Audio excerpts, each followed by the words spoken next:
Assalamualaikum warahmatullahi wabarakatuh. Ila hadrati sayyidina wa habibina wa syafi'ina Muhammadin sallallahu alaihi wasallam wa ila arwahi abaihi wa ikhwanihi minal anbiya'i wal mursalin salawatullahi wa salamuhu alaihi wa alaihim ajma'in wa ala ali kulli wa sahabati wal qarabati wa tabi'in wa tabi'in tabi'in bi ihsanin ila yaumiddin wa ila arwahi walidina wa muallimina wa tabil huquqi alaina ajma'in wa khususan ila hadrati Syekh Ibn Aqil bisiril Fatihah.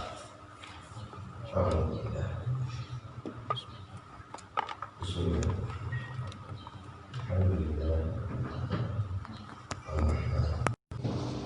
Maliki yaumiddin. Iyyaka na'budu wa iyyaka nasta'in. Ihdinas siratal mustaqim. Siratal ladzina an'amta 'alaihim ghairil maghdubi 'alaihim waladdallin.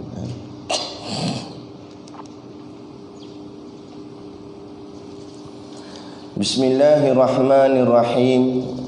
Alhamdulillahi rabbil alamin. Wassalatu wassalamu ala ashrafil anbiya'i wal mursalin Sayyidina Muhammad wa ala alihi wa sahbihi ajma'in.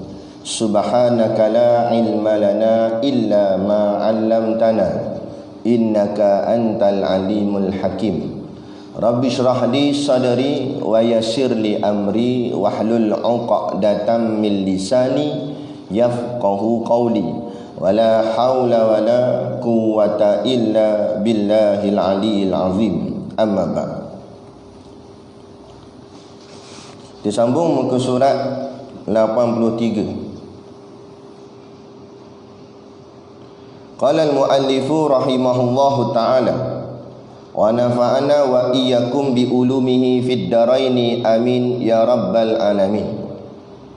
Kata pengarang kitab, waktu-waktu yang haram sembahyang. Haram sembahyang pada lain daripada tanah haram Mekah pada 5 waktu. Yang pertama, waktu naik matahari hingga kadar segalah atau 7 hasta.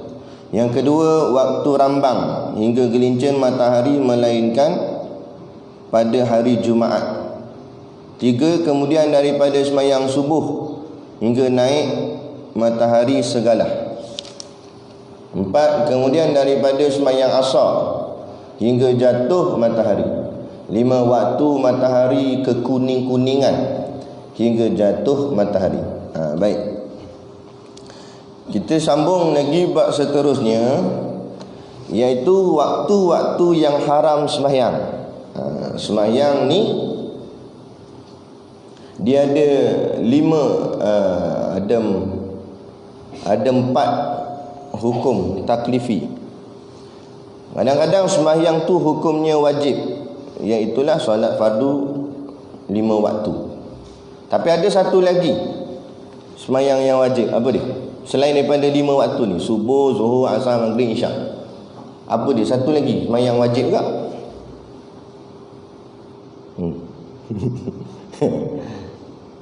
Apa? Qada. Andai. Main qada wajib ke? Jangan ingat qada tu sunat, wajib. Sebab tu dalam niat qada kena sebut fardu. Sebab dia wajib. Cuma kita niatkan qadaan. Satu lagi sembahyang wajib juga, tapi kadang-kadang dia berubah jadi sunat. Sembahyang jenazah. Sembahyang jenazah pun bukan sunat. Banyak orang tersilap sangka, dia ingat sembahyang jenazah tu sunat. Sembahyang jenazah wajib, fardu kifayah. Tetapi bila orang lain dah buat, barulah yang lain tu jadi sunat. Tapi kalau tak ada orang buat lagi, asalnya wajib dulu. Tu. Jadi itu sembahyang wajib. Kadang-kadang sembahyang hukumnya sunat. Sembahyang sunat lah, qabliyah, ba'diyah, banyak. Dalam buku-buku ada tulis. Ada orang susun buku, dia tulis 100 sembahyang sunat. Banyaknya sembahyang sunat, macam-macam jenis sembahyang sunat. Kemudian kadang-kadang sembahyang tu makruh. Kadang solat tu makruh hukum dia. Mana makruh? Melewat-lewatkan solat sehingga nak hujung-hujung waktu. Dan nak habis waktu semayang dah, makruh. Kan? Tapi tetap kena buat, cuma melambatkan tu, perbuatan melambatkan tu yang makruh, tapi semayang tetap wajib. Kemudian kadang-kadang semayang tu haram. Haram tu maksudnya tak boleh. Makna haram, buat dapat dosa, meninggalkannya boleh pahala. Yang haram ni kita nak belajar pagi ni. Jadi dia kata waktu-waktu yang haram semayang. Maknanya kalau semayang waktu tu hukumnya haram. Hukum haram maknanya berdosa kalau dia semayang juga. Okey, baik. Apa dia? Haram semayang pada lain daripada tanah haram Mekah pada 5 waktu. Okey, baik. Selain yang disebutkan nanti dari 5 waktu ni, bukan 5 waktu semayang subuh zuhur tu, tapi 5 yang dalam kitab ni, 1 2 3 4 5 ni yang ditulis ni. Selain daripada 5 ni halal di tanah haram. Faham? Maksudnya sembahyang di tanah haram, kalau nanti disenaraikan yang pertama apa, yang kedua apa, yang ketiga apa, yang ni tak boleh, haram. Tapi di tanah haram tak haram. Faham tak ni? Banyaknya haram ni kata. Tak mana ni? Maksud mudah ginilah. Sembahyang di Masjidil Haram tidak ada waktu haram. Tu senang. Maknanya sembahyanglah tika mana pun tak ada masalah. Tapi selain daripada tanah haram, dia ada waktu haram. Okey. Dan satu lagi, sembahyang yang tidak ada waktu haram pada hari Jumaat, yakni pada waktu solat Jumaat. Nanti kita cerita lebih lanjut lah. Sekarang mungkin tak apa nampak. Yang pertama, waktu haram dulu. Waktu naik matahari, dia haram ni dia ada 5. 3 daripadanya kerana perbuatan, 3 daripadanya kerana keadaan, 2 daripadanya kerana perbuatan. Yang pertama dulu, waktu naik matahari hingga pada segalah atau 7 hasta. Yang ni pada keadaan apa? Keadaan matahari tu. Mana haramnya? Bila matahari mula naik, matahari dah mula terbit, kemudian dia nak naik. Naik tu hingga pada kadar segalah. Dalam tempoh sampai matahari mula naik, dia tinjau sikit tu, sampailah naik segalah, itu semua waktu haram. Tak boleh semayang. Atau waktu segalah tu juga dipanggil 7 hasta. Jadi macam mana nak kira? Okey, begini. Kita rujuk. Ada 2 pendapat ulama. Satu pendapat mengatakan sekira-kira 12 ke 15 minit selepas matahari terbit. 12 ke 15 minit selepas matahari terbit. Disebut dalam kitab Bughyatul Mutatawwi'i fi Salati Tatawwu', karangan Syekh Muhammad bin Omar bin Salim Bazmul. Satu pendapat. Satu lagi pendapat 30 minit selepas matahari terbit, setengah jam lah selepas matahari terbit. Ini disebut di dalam kitab Fiqhul Wadih karangan Dr. Muhammad Bakar Ismail. Jadi 2 pendapat ni, ikutlah. Kalau nak lebih selamat, kalau ikut jalan kesufian, jalan tasawuf, kita ambil jalan apa nama, panggil apa tu, jalan selamat tu panggil apa? Ikhtiyat. Ambil jalan ikhtiyat. Kita ambil lah yang paling panjang, yang ni 30 minit. Sebab takut-takut dalam bawah daripada tu takut masih lagi waktu haram. Jadi kita ambil jalan selamat setengah jam selepas matahari terbit. Itulah kadar segalah ataupun 7 hasta tadi. Yang kedua, waktu rambang hingga gelincir matahari melainkan pada hari Jumaat. Ni tadi anda sebut tadi, selain daripada Jumaat. Rambang ni apa dia? Rambang ni maksudnya dipanggil dalam bahasa kitab lain dipanggil istiwa. Istiwa ni makna duduk. Jadi istiwa ni maknanya matahari duduk betul-betul di atas objek sehingga tidak berlaku bayang. Tegak, betul-betul tegak. Bila matahari betul-betul tegak atas objek tu, bayang-bayang objek tu tak ada. Itu dipanggil waktu rambang. Waktu tu haram semayang. Tapi waktu ni tak lama, dalam 2-3 minit macam tu je. Sementara matahari nak keluar balik, nak turun. Itu dipanggil gelincir matahari. Gelincir matahari ni maknanya matahari tu condong sedikit, kemudian terkeluar bayang dia. Itu panggil gelincir matahari. Tapi waktu tegak tu, itu waktu rambang, haram semayang. Melainkan hari Jumaat. Hari Jumaat pada waktu semayang Jumaat tu. Jadi mungkin khutbah pukul 1 lebih kan, kita semayang Jumaat mungkin dekat-dekat kedua atau 1.45 ke sebagainya. Jadi masa khatib tengah baca khutbah, kita baru sampai, kita pun semayang. Boleh jadi waktu kita semayang tu waktu rambang, tapi tidak haram. Okey, hari lain tak boleh semayang waktu rambang. Hari Jumaat saja boleh semayang waktu rambang. Tetapi bila khatib dah mula membaca khutbah, maka solat yang dibenarkan hanyalah solat sunat tahiyatul masjid sahaja. Itu pun diringkas-ringkaskan. Jangan baca panjang. Jangan baca Al-Baqarah, batu angkat kedua Ali Imran. Baca ringkas je, mudah-mudah kan. Nah, solat sunat tahiyatul masjid, tanda menghormati rumah Allah. Lepas tu jangan semayang betul-betul depan khatib. Khatib pegang kayu, aku baling. Semayang tu depan ni. Semayanglah tepi sikit atau belakang. Beradab. Kena jaga adab. Jangan buat kira, oi, aku nak semayang, apa salah? Oi, jangan kira gitu. Adab kena ada. Semayang, jadi itu waktu rambang. Boleh hari Jumaat, boleh. Tak ada masalah. Yang ketiga, kemudian daripada semayang subuh. Yang ini, yang 1 dan 2 tadi sudut keadaan. Pertama, keadaan matahari naik segala. Yang kedua, keadaan waktu rambang. Yang ketiga ni dengan perbuatan. Perbuatan apa? Kemudian daripada semayang subuh hingga naik matahari segala. Maknanya selepas dia semayang subuh. Faham? Maksudnya contoh, kita semayang subuh pukul 6.10 katakan. Kita semayang pun ringkas-ringkas je, cepat-cepat. Katalah contoh 6.10 semayang, 6.13 habis dah. 3 minit semayang. Nampak? Ngantuk sangat nak balas balik tidur kan. 6.13 habis dah semayang. Jadi waktu tu matahari belum terbit lagi kan. Tetapi walaupun matahari belum terbit, waktu tu dah dikira waktu haram. Dia tak boleh semayang apa-apa selepas semayang subuh. Itu maksudnya haram pada sudut perbuatan. Perbuatan apa? Perbuatan dia mengerjakan solat subuh, selepas tu tak boleh lah. Beza dengan yang tadi. Tadi keadaan matahari mula terbit. Jangan keliru. Yang keempat, kemudian daripada semayang asar, sama macam subuh tadi, lepas dia semayang asar, ada lagi waktu sementara nak sampai ke maghrib tu. Selepas semayang asar tu tak boleh dah semayang apa. Tak boleh dah semayang yang lain. Tu maksudnya haram. Hingga jatuh matahari. Maksud jatuh kan matahari jatuh ke bumi. Tapi maknanya matahari terbenam. Sampailah matahari terbenam, itulah sepanjang-panjang tu waktu haram semayang.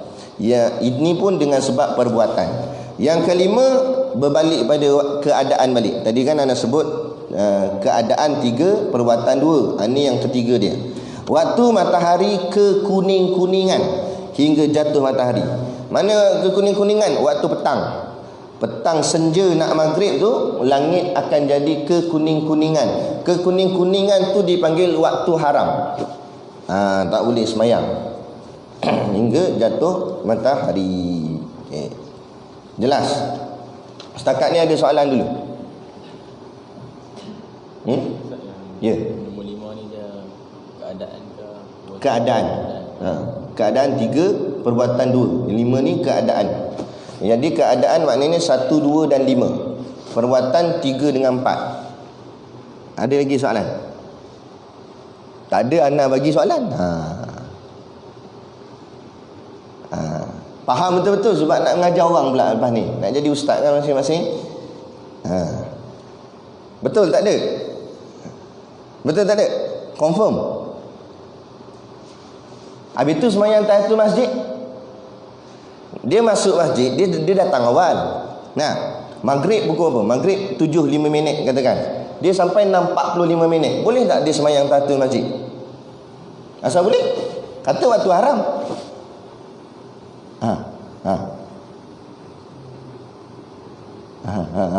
Tu orang suruh faham betul-betul ilmu tu. Okey. Jadi sebenarnya kitab ni dia tak habis cerita. Dalam kitab yang lain, yang dikatakan haram ni bukan semua sembahyang. Faham? Okey, jelas sekali lagi Yang dikatakan haram tak boleh sembahyang ni bukan semua sembahyang. Sembahyang ni ada 3 kumpulan dia. Ada 3 kategori. Bagi sembahyang sunat, sembahyang fardu lain cerita. Sembahyang fardu memang 5 tu je. Ni sembahyang sunat ada 3 kumpulan dia. Pertama dipanggil sembahyang sabab mutaakhir. Sabab mutaakhir. Sabab mutaakhir ni maknanya sebab dia kemudian. Sebab dia kemudian. Sembahyang yang kata tak boleh ni, haram ni, itulah sembahyang sabab mutaakhir. Contoh sabab mutaakhir ni dia ada 6. Salah satunya solat sunat hajat. Hajat tu sebelum sembahyang ke selepas sembahyang? Hajat dia nak tu sebelum sembahyang ke selepas sembahyang? Ini pun tak boleh jawab ni. Sebelum sembahyang hajat dia. Hajat dia berlaku. Dia tak selepas. Selepas tu panggil sabab mutaakhir. Dia niat tu sebelum lah, tapi sebab tu selepas. Contoh buat solat hajat supaya kawan dia dekat operation selamat. Kawan dia tu operate sebelum sembahyang ke selepas sembahyang? Selepas sembahyang. Itu makna sabab mutaakhir. Lagi sembahyang keluar rumah. Jadi keluar rumah tu sebelum sembahyang ke selepas sembahyang? Selepas sembahyang. Sabab mutaakhir. Lagi sembahyang musafir. Keluar rumah lain, musafir lain. Keluar rumah ni walaupun tak musafir, dia keluar rumah, ada solat sunat dia. Kalau musafir ni sebab nak jalan jauh lah. Musafir pun dia sembahyang dulu baru musafir. Jadi maknanya sebab dia tu selepas sembahyang kemudian. Itu pun sabab mutaakhir. Lagi sembahyang apa dah?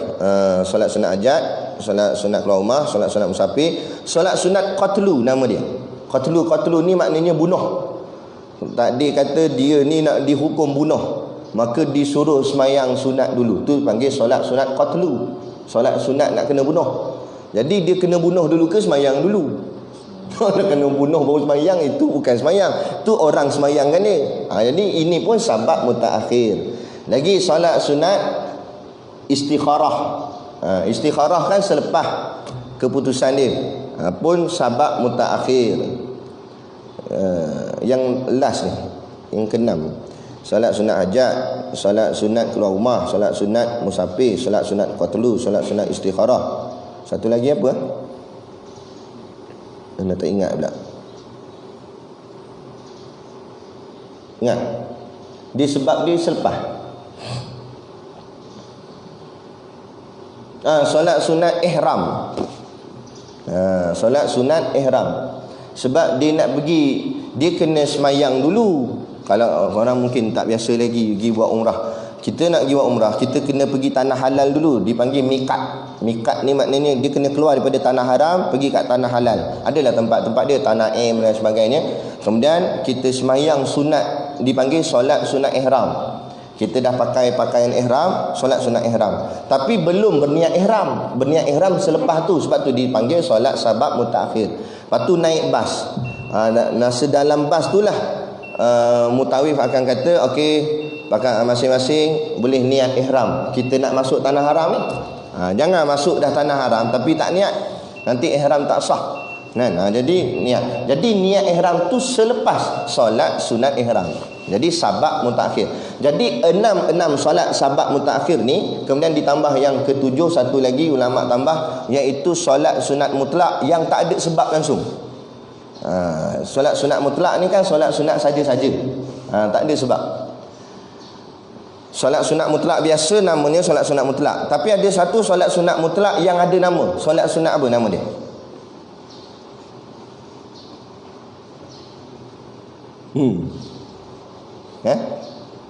Solat sunat apa? Solat sunat mutlak biasa, kita semayang biasa je, usolli sunat. Saja aku semayang sunat. Okey dah. Tapi ni ada satu solat sunat, dia kategori mutlak tapi dia ada nama dia. Apa nama dia? kita buat selalu tengah-tengah malam. Pukul 3-4 pagi kita baca panjang-panjang dalam tu. Solat sunat tasbih. Solat sunat tasbih tu kategorinya solat sunat mutlak. Di mana ada sebab? Kita semayang baca zikir je. Tu solat sunat mutlak. Jadi solat sunat tasbih, solat sunat mutlak dan 6 solat yang kita sebut tadi, semua ni tertakluk pada yang disebut sebagai waktu haram. Itulah yang haram. Selain daripada ni tak haram. Mana? Solat sabab mutaqaddim. Solat sabab mutaqaddim ni maknanya sebabnya sebelum. Contoh tahiyatul masjid. Dia semayang ni sebelum masuk masjid ke selepas masuk masjid? Sebelum masuk masjid dia semayang dulu. Semayang, kita masuk dulu dah. Masuk baru semayang, maknanya sebab dia tu sebelum. Masuk masjid tu sebelum semayang. Jadi sebab sebelum tak haram. Begitu juga solat sunat wuduk. Ambil wuduk dulu ke semayang dulu? Wuduk dulu baru semayang sunat wuduk, sebab sebelum. Jadi mana-mana kategori solat sebab sebelum tak terikat dengan waktu haram ni. Jadi kalau dia semayang tahiyatul masjid masa matahari terbit, sah ke batal? Sah. Dia semayang tahiyatul masjid waktu kekuning-kuningan, sah ke batal? Faham dah tu? Maknanya dia tak terikat dengan waktu haram. Sebab apa? Sebab mutaqaddim. Tu yang ketiga. Tadi yang kedua. Yang ketiga kategorinya sabab muqarran. Sabab muqarran. Muqarran ni asal kataan qaran. Qaran ni qarinah, maknanya penyertaan, berserta. Sembahyang yang sebab dengan solatnya tu sekali, berserta. Bukan sebelum, bukan selepas, tapi sekaligus. Mana sabab muqarran? Ada 2 jenis solat sabab muqarran ni. Apa dia? Kuat sikit. Zambak. Jamak. Bukan jamak. Jamak dia semayang fardu. Ni cerita ni semayang sunat. Apa dia? Sebabnya dengan solat berserta. Dia tak boleh buat sebelum atau selepas. Dia mesti sekali. Sebab dia bukan sebelum, sebab dia bukan selepas. Tapi sebab dia sekali dengan solat tu sekali. Sama-sama waktu. Tadi kita cerita sebab dia sebelum semayang, lepas tu yang mutakhir tu selepas semayang. Yang ni sebab dia sama dengan semayang tu, iaitulah solat sunat gerhana. Mana boleh buat sebelum gerhana? Sunat gerhana ni semayang siap-siap tak boleh. Ataupun dah habis gerhana baru nak semayang, tak boleh. Dia kena semayang dalam waktu gerhana. Tu panggil sabab muqarran.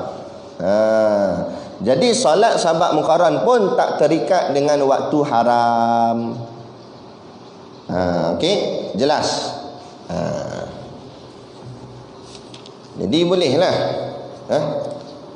nak cerita kat orang, kan? Biar orang faham betul. Jadi bukan semua boleh semayang dan bukan semua juga tak boleh semayang. Ada yang boleh, ada yang tak boleh. Nak tahu boleh tak boleh kena belajar, kena ngaji lah. Okey. Baik, seterusnya qala al-muallifu rahimahullahu taala wa nafa'ana wa iyyakum bi ulumihi fid dharaini amin ya rabbal alamin. Kata pengarang kitab, sunat ab'ad di dalam sembahyang. Pertama sekali nak kena faham dulu, sunat dalam sembahyang ni ada 2. Satu dipanggil ab'ad, macam dalam kitab ni tulis ab'ad. Kan? Sunat ab'ad. Satu lagi solat pula. Satu lagi sunat hay'ah nama dia. Ini sunat ab'ad. Satu lagi sunat hay'ah. Macam mana nak beza? Hay'ah banyak sangat, jadi jangan ingat hay'ah. Ingat ab'ad, sebab ab'ad sikit saja. Jadi sebab tu dalam kitab dia terang sunat ab'ad dulu. Apa dia sunat ab'ad? Adapun sunat ab'ad itu ialah beberapa sunat-sunat sembahyang yang ditampungkan dengan sujud sahwi manakala ditinggal akan dia. Apa beza sunat ab'ad dengan sunat hay'ah? Kenapa ulama membezakannya sedangkan kedua-duanya barang sunat juga? Ini kerana sunat ab'ad sekira ditinggalkan atau tertinggal. Maksud ditinggalkan sengaja tinggal atau tertinggal tak sengaja tinggal. Jadi kalau sengaja tinggal ke tak sengaja tinggal ke, sunat sujud sahwi itu bagi sunat abad. Adapun sunat hai'ah tak disuruh sujud sahwi. Jangan sujud sahwi. Sebab dia tak ada kategori abad. Yang kena sujud sahwi ni abad sahaja. Sunat abad dengan sunat hai'ah. Okey. Apa dia sunat abad tu? Iaitu dalam kitab ni disebut 6, dalam Hidayatus Sibyan disebut 8, padahal sama sahaja. Ya. Iaitu yang pertama membaca tahiyat yang pertama. Membaca tahiyat yang pertama, tahiyat awal tu. Tahiyat awal bacaan dia tu, bacaan tahiyat awal tu sunat abad. Manalah tahu dia duduk tahiyat awal tapi lupa nak baca. Kepala merewang mana tahu. Tapi tak baca. Lepas tu bangun. Dia tertinggal bacaan walaupun duduk. Sunat sujud sahwi. Okey. Yang kedua, duduk membaca tahiyat yang pertama. Dia baca tahiyat awal tapi tak duduk. Sebab tu dia letak yang kedua duduk. Dia cerita duduk je. Dia tak cerita baca. Baca yang pertama tadi, yang kedua cerita duduk. Katalah dia tak duduk, baca tahiyat awal. Dah baca tang mana tak tahu dah. Tapi dia tak duduk. Maka sunat sujud sahwi. Sebab duduk tu sunat hukum dia. Yang ketiga, membaca kunut pada sembahyang subuh. Membaca kunut pada sembahyang subuh. Dan pada sembahyang witir lepas daripada pertengahan bulan Ramadan. Bulan Ramadan 15 ke atas kita baca kunut di rakaat yang akhir. Jadi dia tertinggal membaca kunut tu, sunat sujud sahwi. Yang keempat, berdiri membaca kunut. Dia baca kunut tapi tak berdiri. Tertinggal berdiri. Kunut tak tinggal, diri tu tinggal. Sunat sujud sahwi. Sebab berdiri tu, perbuatan berdiri tu dikira sunat. Bukan bacaannya saja, berdirinya pun sunat. Yang kelima, salawat atas Nabi di akhir tahiyat awal dan kunut. Dan kemudian membaca selawat ke atas Nabi di akhir tahiyat awal. Hujung tahiyat awal tu kan ada selawat Nabi. Katalah dia baca tahiyat je, selawat dia tak baca, sunat sujud sahwi. Begitu juga dalam kunut, dia terlupa nak baca selawat, dia baca kunut nazilah, tak baca selawat atas Nabi, sunat sujud sahwi. Yang keenam, selawat akan keluarga Nabi dalam tahiyat akhir dan kunut. Dan juga selawat akan keluarga Nabi bukan dalam tahiyat awal, dalam tahiyat akhir. Okey. Dalam tahiyat akhir tu kita tambah selawat ke atas ahli keluarga Nabi. Allahumma salli ala sayyidina Muhammad, sampai situ je. Tapi kita tambah wa ala ali sayyidina Muhammad. Ali tu keluarga lah. Itu sunat abad. Tertinggal yang itu sunat sujud sahwi. Dan juga selawat ahli keluarga Nabi dalam bacaan kunut. Tertinggal yang tu sunat sujud sahwi. Jadi apa kesimpulan dia? Nak bagi mudah ingat. Apa kesimpulan dia? Kesimpulan dia, sujud sahwi ni, sunat abad ni dua kumpulannya. Apa dia? Iaitu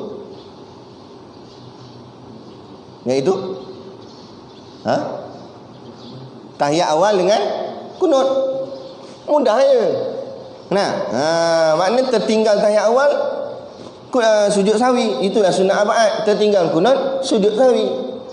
Maknanya selain daripada kunut dan tahiyat awal dan juga rukun-rukun sembahyang, semua tu termasuk di dalam sunat hai'ah.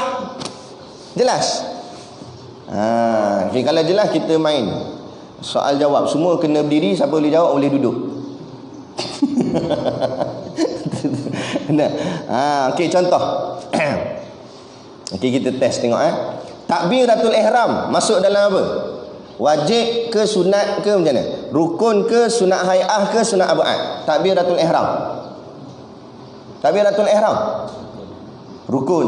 Ini bukan seorang dua kena jawab ni. Semua kena jawab. Kalau tidak sembahyang tak sah. Maknanya dia tak tahu sembahyang dia. Baca dalam kitab Hidayatul Sibyan syarat yang ke-8, syarat sah sembahyang, mengetahui akan kaifiat solat. Kalau tak tahu kaifiat solat, tak sah sembahyang. Jangan main-main. Jadi takbiratul ihram kita kena tahu bahawa ianya wajib, dia rukun. Okey. Doa iftitah masuk dalam kategori mana? Sunat hai'ah. Sebab apa sunat hai'ah? Sebab dia bukan abad. Mudah kan? Abad dua je, kunut dengan tahiyat awal. Baca Fatihah rukun. Baca surah selepas Fatihah sunat hai'ah. Amin selepas waladhdallin sunat hai'ah. Ada. Nampak? Rukuk sunat apa? Rukun saja ya. Bacaan dalam rukuk sunat hai'ah. Udahlah tu sampai tahiyat. Dah cerah dah. Kan? Nak apa? Kita nak bagi faham mana beza rukun, mana beza sunat, kemudian sunat tula mana beza sunat hai'ah, mana sunat abad. Lepas tu anak sebut awal tadi, tak payah hafal sunat hai'ah sebab banyak sangat. Hafal sunat abad, automatik yang lain tu hai'ah. Tapi kena kenal pula rukun. Takut dengan rukun-rukun dia kata hai'ah. Kan? Takbiratul ihram hai'ah Ustaz. Gulung kitab ni rapat-rapat ketuk balik. Orang ajar tak nak dengar. Right. Sujud sahwi pula. Ni last. Sebab dia berkait dengan abad ni tadi. Adapun sujud sahwi itu ialah 2 kali. Bukan sekali, 2 kali sujudnya. Jadi kalau kita buat sujud sahwi, rakaat terakhir tu berapa kali sujud kita buat? 4 lah. Sebab sujud yang 2 yang pertama sujud rukun, lagi 2 tu sujud sunat, sujud sahwi. 2 kali sujud yang dilakukan sebelum sedikit daripada salam. Sebelum sedikit daripada salam tu maksudnya innaka hamidun majid. Jangan salam lagi, sujud. Tapi sampai habis tahiyat innaka hamidun majid, jangan salam, sujud. Kelakuan sujud itu seperti kelakuan sujud di dalam sembahyang. Sama je. Kan? Sama macam sujud dalam sembahyang biasa. Pada sekalian hukum-hukumnya, dan hukum-hukumnya pun sama. Tidak disunatkan sujud sahwi selepas salam. Kalau dah salam, tak ada sunat dah sujud sahwi. Jika dengan sengaja. Kalau dia buat dengan sengaja, tak dapat pahala apa-apa. Sebenarnya pahala sunat tu tak ada. Sebab nak dapat pahala sunat sebelum salam. Atau dengan terlupa. Terlupa pun tak ada. Tetapi lama masa perceraiannya.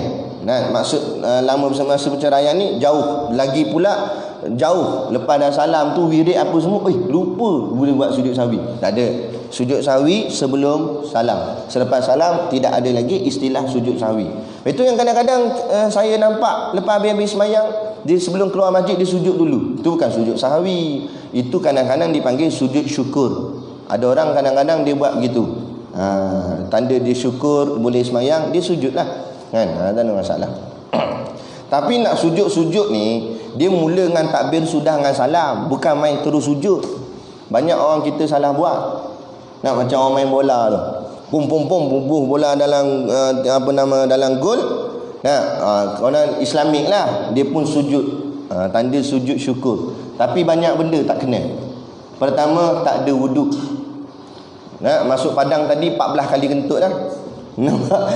Sambil lari sana lari sini. Tak ada wuduk. Okey, husnuzon lah. Ustaz mana tahu dia tak ada wuduk. Okeylah, kita husnuzon, sangka baik dia ada wuduk. Kan? Dia ada wuduk. Yang kedua, tak tutup aurat, sekali seluar pendek. Mana boleh buka aurat? Sujud-sujud ni ibadat. Kan? Buka aurat. Okey, katalah, tapi kalau dia pakai seluar panjang Ustaz, okey, tutup aurat. Yang ketiga, menghadap kiblat. Dia menghadap penyokong. Nampak? Penyokong dia, dia pun sujud situ. Nampak? Mana boleh? Kalau kebetulan Ustaz, penyokong dia duduk kat kiblat. Dia bukan sujud kat penyokong, dia sujud kiblat. Tapi nampak macam ke penyokong. Okey, katalah kena. Yang ketiga ni. Yang keempat, sujud kena mula dengan takbir. Dia tak ada takbir, lari-lari sujud. Mana takbir? Kena takbir dulu. Nak duduk gini, angkat takbir, Allahu Akbar. Lepas tu baru sujud. Kan? Sujud ucap syukur pada Allah apa semua. Bangun daripada sujud tu, bukan terus boleh berdiri terus. Bangun tu bagi salam. Assalamualaikum warahmatullahi. Assalamualaikum warahmatullahi. Baru bangun. Tapi dah tak mengaji. Ya ke? Iyalah. Tak tahu. Nah, orang suruh mengaji tak nak, main bola je tahu. Nah, bagus dah nak tunjuk cara Islamik tu, bagus dah, tapi sebab tak kena cara. Nah tu kita kena ingat benda baik kalau tak kena cara jadi jahat. Walaupun asal tu niat kita baik, nak buat benda baik, tapi kalau tak kena cara dia jadi salah. Silat-silat boleh jadi berdosa. Jangan buat main. Jadi kalau nak buat benda baik, mestilah buat dengan cara yang betul. Barulah benda baik itu hasilnya pun baik. Tu. Okey. Bacaan sujud sahwi macam mana? Subhana man la. Biasa buat tu kot. Tertinggal kunut selalu.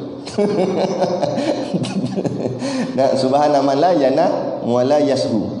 Maha suci Allah yang tidak yanam, tidak mengantuk, tidak tidur dan tidak lalai. Nah, sahwi ni maknanya lalai atau lupa. Kita geng sahwi ni, sahwiyun kan. Suka lalai, lupa, silap.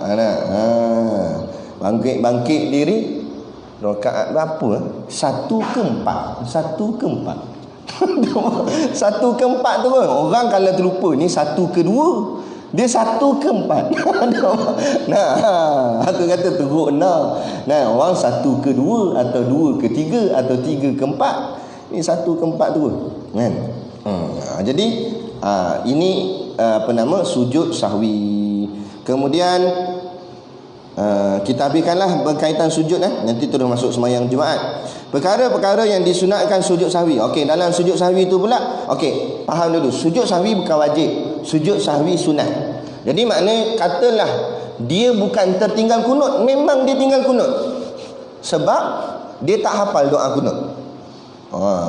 Pandang kanan, pandang kiri, Tok Imam lambat sampai, sakit perut. Jadi dia kemahlah sikit, pakai serban, pakai jubah, dah ridak baru beli kat Ayah Hanana. Nampak? Lawalah pakai malam tu. Malam pula pagi tu. Jadi orang pun tengok, nampak dia kemas sikit, tolaklah jadi imam. Dia kata dah kunut-kunut ke depan. Pun mayang. Dalam subuh tu tengah baca Fatihah tu fikir habis-habis macam mana nak baca. Kan? Lah kali sampai kat iktidal tu, Sami Allah liman hamidah, Allahu Akbar, terus sujud. Tak baca doa kunut sebab dia tak hafal. Jadi sujud sahwi pun dia tak reti. Kan? Sebab dia reti ya hanana je. Nampak? Tapi ngaji tak reti. Lah kali dia bagi salam terus. Sah atau tak sah sembahyang dia? Sah. Jadi makmum belakang jangan buat cerdik. Gitu tegur. Subhanallah. Kawan tu tak buat kunut. Subhanallah. Subhanallah. Marah tu. Kunut. Nah, jangan. Tak payah tegur. Ingat barang sunat tak payah tegur. Yang nak kena tegur ni barang wajib. Tok imam terlupa rukuk. Waladolin amin. Baca surah Allahu Akbar, sujud terus. Kawan dia kata sajadah lah. Bukan sajadah. Terlupa rukuk. Tu baru subhanallah. Sebab rukuk barang wajib. Barang sunat tak payah tegur. Dia punya subhanallah sampai ke tahiyat akhir tu. Sebab kawan tu tak sujud sahwi pula. Subhanallah lagi. Subhanallah. Allah. Tu kata teruk. Tak ngaji. Tu orang tak mengaji ni dia rasa pandai. Tu dia memandai-mandai. Tu masalah kan. Baik, perkara-perkara yang disunatkan sujud sahwi. Jadi sujud sahwi hukumnya sunat. Kemudian dalam sujud sahwi tu pun ada perkara sunat dalam tu.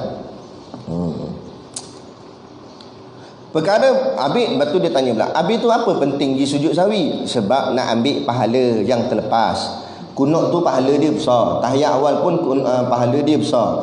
Jadi bila kita terlupa kunut atau tahiyat awal, maka kita ganti dengan sujud sahwi. Pahala tu dapat balik sama macam pahala kunut dengan pahala tahiyat awal tadi. Dan orang tanya ulama dah, dia tak hafal doa kunut, jadi dia skip kunut tu, tapi dia buat sujud sahwi sebab nak dapat gak pahala kunut. Boleh ke? Boleh, ulama jawab. Okey, sengaja tinggal atau tak sengaja tinggal boleh. Sembahyangnya sah. Cuma luput fadilat, kurang pahala. Itu saja. Jadi tak payah bergaduh. Orang nak buat kunut, silakan buat kunut. Tak nak buat kunut, silakan tak nak buat kunut. Cuma nampak belik aja. Cuma standby lah kalau belakang tu ada tok guru. Habis-habis main tok guru tanya, awak tak baca kunut? Jawab. Tapi tak salah, jangan jawab tak salah kan tok guru. Jangan jawab itu. Kita ni pondok nak. Mana tempat pengajian, kena ikutlah pengajian. Kan? Takut wahabi je. Kan? Tapi makna ceritanya taklah sampai berdosa. Jadi tak payahlah bergaduh. Kan? Benda tu. Janji semayangnya sah. Tapi kurang pahala lah. Kalau imam tak baca kunut, makmum tak baca kunut, boleh. Boleh dengan syarat ringkaskan kunutnya, jangan tertinggal daripada imam. Seperti mana di Masjidil Haram. Mekah sana, kebanyakan mereka berpegang kepada mazhab Hambali. Tak baca kunut. Siapa yang pernah semayang sana tahulah semayang subuh. Tapi kalau kita perasan, imam Mekah dia akan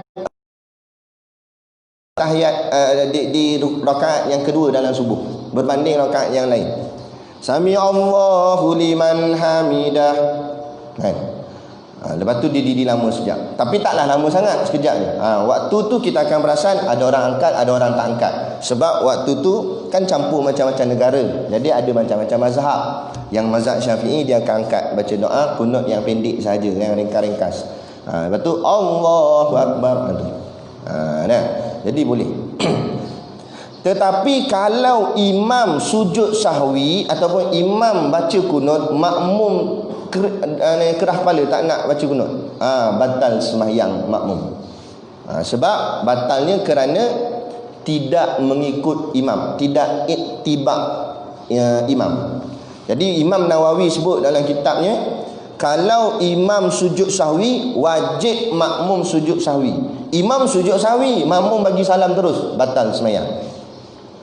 Okey. Sebab imam dia lebih besar, dia punya pangkat, kena ikut dia.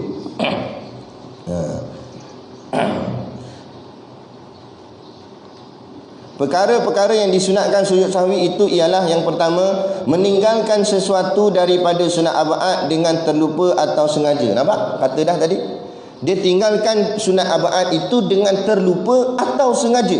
Maka dia buatlah sujud sahwi.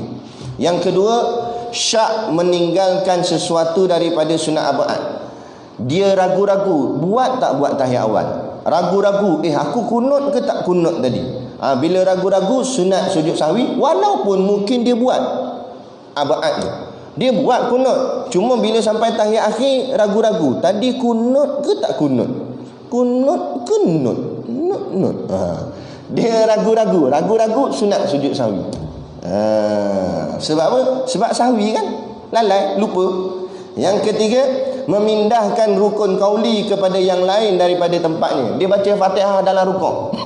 Tak ada kerja. Nak mabuk ketum. Allahu Akbar, baca doa iftitah, Allahu Akbar, Alhamdulillahi Rabbil Alamin. Dalam rukuk. Sunat sujud sahwi. Sebab dia mengalih tempat rukun qauli bukan pada tempatnya. Yang keempat, melakukan sesuatu dengan lupa yang batal dilakukan dengan sengaja. Dia buat sesuatu tu dengan terlupa, yang kalau lakukan sengaja jadi batal. Tapi dia buat ni sebab bukan sengaja, tak sengaja, terlupa. Lepas tu dia pun dia pun peringat balik. Jadi hujung semayang nanti sunat sujud.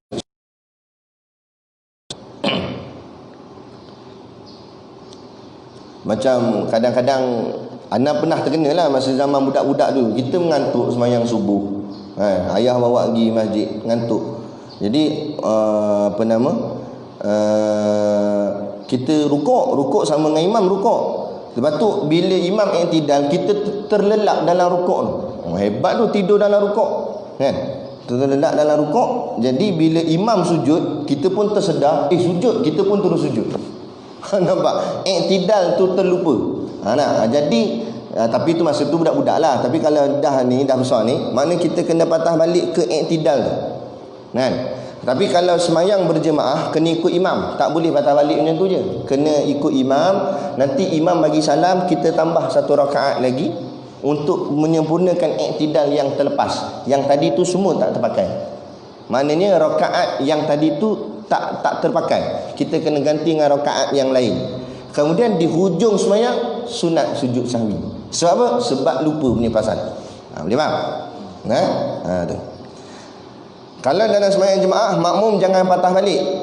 Yang boleh patah balik ni imamnya. Makmum tak boleh patah balik. Makmum kena ikut imam sampai habis. Cumanya rakaat yang dia salah tu, dia kena ganti dengan rakaat lain. Setelah imam bagi salam, dia naik tambah 1 rakaat. Macam tu.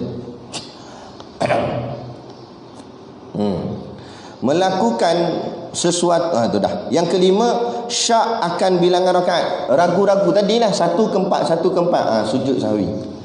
Yang keenam, kerana terlupa oleh imam akan sunat abad atau memperbuat imam sesuatu yang disunatkan sujud sahwi. Ini cerita imam, sama dia macam tadi. Imam terlupa kunut ke apa ke, sunat sujud sahwi. Macam kes di masjid mana? Masjid Shah Alam ke masjid mana? Masjid Kuala Lumpur. Tu imam terskip 1 ayat Fatihah, kan? Berlaku kes. Orang buat live pula tu video tu, kan? Jadi imam tu terlupa. Ni. Jadi macam penerangan Ustaz Zahidul kata, jangan salahkan imam, salahkan makmum. Sebab imam biasa, manusia biasa. Al-insanu mahal khata' wa nisyan. Manusia ni tempat lupa, tempat tersilap. Dia seorang memang, tapi makmum belakang tu berapa orang? Takkan seorang pun tak perasan. Kalau perasan, kenapa tak tegur? Subhanallah lah, tegur tu imam supaya imam patah balik Fatihah dia. Ini sampai ke sudah habis salam, masing-masing cakap, tadi tak cukup kan? Aku rasa tak cukup. Baru nak sembang belakang. Begitulah berlaku di pondok ni dulu. Tok guru jadi imam, tok guru tertinggal apa, anak tak ingat. Tak cukup 1 rakaat. Bayang apa anak tak ingat. Tapi anak ada sekali lah belakang tu. Dengan anak-anak lah kena masa tu, kan? Lepas tu bagi salam dah. Bagi salam masing-masing. Masing-masing baru cakap. Tok guru wirid lah, wirid. Lepas tu nak beranikan diri. Tok guru, tadi rakaat tak cukup. Tok guru diam, pusing belakang, muka ni. Awak tak tegur, kenapa tak cakap? Tok guru marah, kan? Memang jangan salah imam. Biasalah imam mana elau lambat masuk ke apa, biasalah, kan? Dah terlupalah kejap. Tapi makmum tak pasal lah, rupanya makmum pun hayal juga. Terbang ke mana tak tahu. Dia zauk-zauk. Dia rasa keawang-awangan. Inilah nama khusyuk. Tu kan khusyuk. Tu melelong namanya. Khusyuk ni perhatikan solat. Ada. Jadi kita berhenti sakat ni, kita akan sambung sembahyang Jumaat. Tapi jangan imam nak test makmum. Aku nak tengok makmum aku peka tak, aku buat lupa lah. Tak boleh. Buat lupa dengan imam batal. Tak sah sembahyang kerana bermain-main dalam solat. Ini yang memang ada kat depan. Terlupa. Macam tak datang syarat lah, tertidur. Ter tak apalah. Allahu Akbar. Semua benda ter. Jangan ada soalan sikit. Mana dah? Apa hukum perempuan bujang susukan anak angkat? Ni soalan ni rasa cair tanya. Anda tanya, apa hukum perempuan bujang susukan anak angkat? Perempuan mana lah perempuan bujang susukan anak angkat. Dia tak kahwin lagi perempuan tu, lepas tu dia nyusu. Soalan yang timbul, macam mana dia boleh nyusu? Kes zaman teknologi memang ada. dia suntik hormon supaya bahagian tu boleh mengeluarkan susu. Padahal dia tak menikah lagi. Maka dia pun ambil baby, dia buat jadi upah menyusu. Jadi apa hukum? Nah, dia kena faham rukun menyusu ni ada 3. Yang pertama penyusu, orang yang menyusukan. Yang kedua anak yang menyusu. Takkan dia ada penyusu tapi tak ada orang yang kena susu. Yang ketiga susu. Takkan penyusu ada, anak menyusu ada, susu tak ada. Tak jadi. Jadi kena ada 3 ni barulah jadi dipanggil susuan. Okey. Daripada 3 rukun ni pula nak bicara tentang penyusu. Siapa yang boleh jadi penyusu? Maka mengikut mazhab kita dengan mazhab Syafi'i dan mazhab Hanafi mengatakan penyusu itu dengan 2 syarat. Pertama, perempuan. Lelaki tak sah. Anda kata lelaki tu pun boleh keluar susu. Nampak? Ada susukan kawan dia. Tak sah. Tak jadi. Nampak? Tak jadi apa? Sebab syarat mesti perempuan. Yang kedua, balik. Ini syarat dalam mazhab kita Syafi'i. Mesti balik.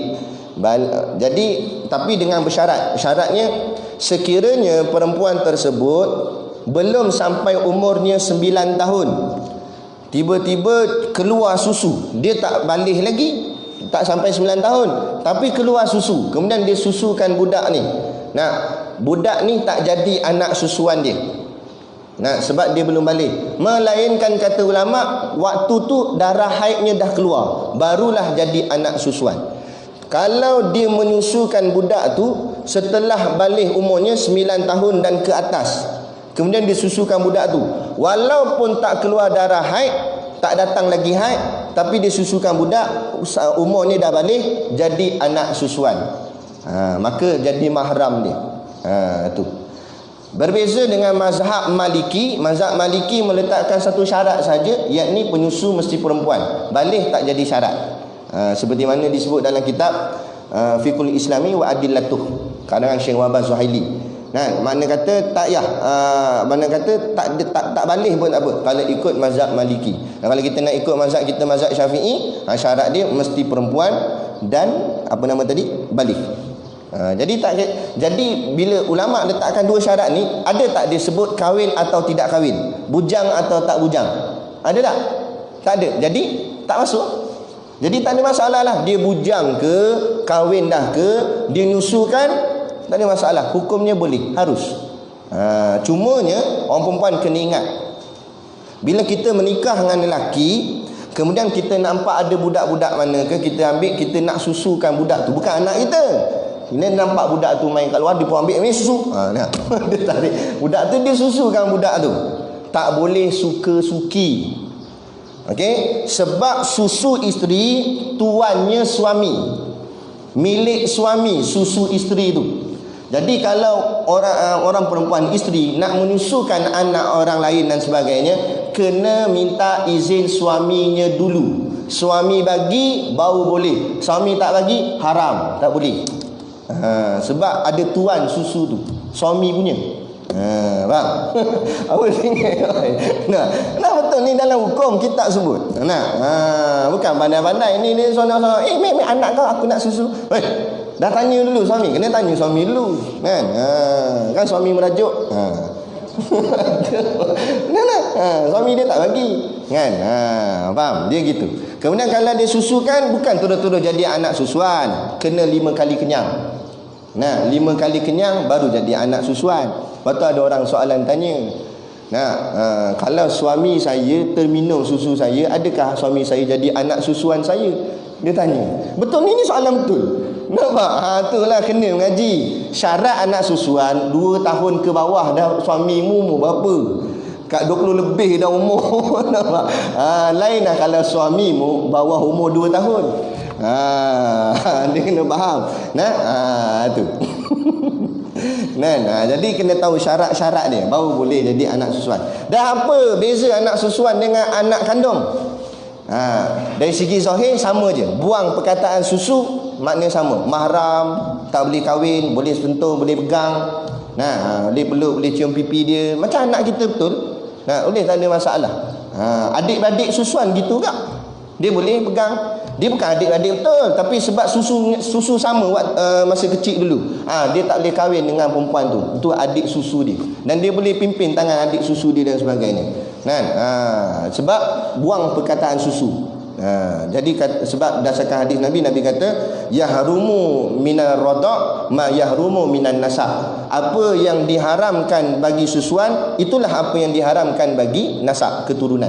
Maknanya yang nak dimaksudkan Nabi, samalah rada' ni susuan dengan nasab sama, dengan keturunan sama. Cuma beza sikit je, iaitu bahagian pewarisan harta susuan tak dapat. Bila harta pusaka mak dia mati, anak susuan tak ada bahagian. Ini untuk anak kandung sahaja. Anak susuan jangan minta, saya anak dia juga. Mu anak susuan, tak ada kaitan dalam bab pewarisan harta pusaka. Dan wali nikah, susuan tak boleh jadi wali nikah. Dia ni abang susu kepada budak ni. Lepas tu dia nak jadi wali nikah bagi adik susu dia, tak boleh. Kena abang kandung. Abang susu tak boleh. Okey, abang susu tolong buat susu boleh. Okey, jadi cukup sekadar tu pada pagi ni. InsyaAllah moga-moga kita mendapat sedikit kefahaman untuk meneruskan amal ibadat kita dengan lebih elok dan lebih teratur, insyaAllah. Jadi sekadar tu, wabillahi taufiq wal hidayah. Assalamualaikum warahmatullahi wabarakatuh.